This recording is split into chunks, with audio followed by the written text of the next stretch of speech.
ઉનાળાની સિઝનમાં મહેસાણા જિલ્લામાં કેરીનું આગમન થઈ ગયું છે, પરંતુ ગ્લોબલ વોર્મિંગ અને ઉનાળામાં થઈ રહેલા કમોસમી વાવઠાઓના કારણે કેરીના પાકને ખરાબ અસર પહોંચી છે, જેના કારણે ઉત્પાદન ઘટ્યું છે અને તેની સામે તેના ભાવમાં બમણો વધારો નોંધાઈ રહ્યો છે.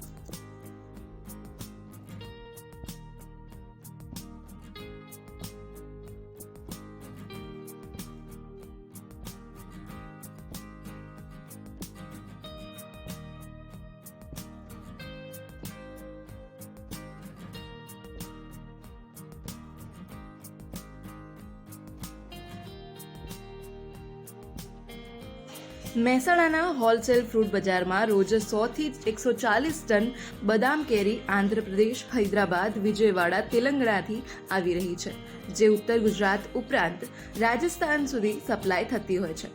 કેસર કેરી 25% જ હોય તેના ભાવમાં ઘટાડાની શક્યતા ઓછી છે, પરંતુ બદામ કેરીના ભાવ આંશિક ઘટેલા નોંધાઈ રહ્યા છે. મહેસાણાના માર્કેટ યાર્ડના વેપારીઓ જણાઈ રહ્યા છે કે હાલ બદામ કેરી 35 થી 60ના ભાવે હોલસેલ માર્કેટમાં વેચાઈ રહી છે અને આ જ વસ્તુ રિટેલમાં 100 સુધીના ભાવમાં વેચાઈ રહી છે.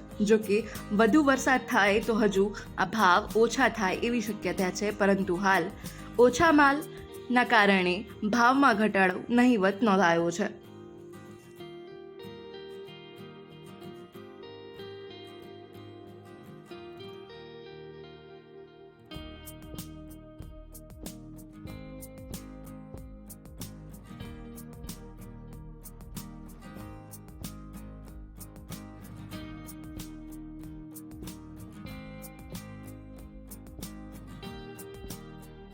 ઉનાળાની શરૂઆત થતાં જ માર્કેટમાં સૌપ્રથમ બદામ કેરી તેમજ તોતાપુરી કેરીની આવકો શરૂ થતી હોય છે.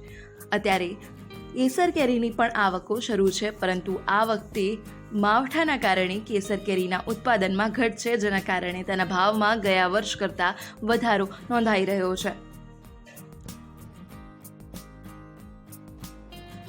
મહેસાણાના હોલસેલ ફ્રૂટ માર્કેટના વેપારી જણાવે છે કે હાલ જે જગ્યાએ પવન અને વરસાદ છે ત્યાં કેરીઓ પડી ગઈ છે.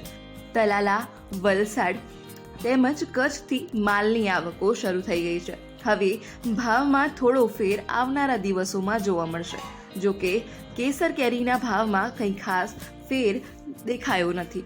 હાલમાં હોલસેલમાં ₹200 વલસાડી કેરીમાં ઘટ્યા છે. વલસાડી કેરીના કિલોના ભાવ 100 હતા, તેના હાલ 75 હોલસેલમાં નોંધાયા છે.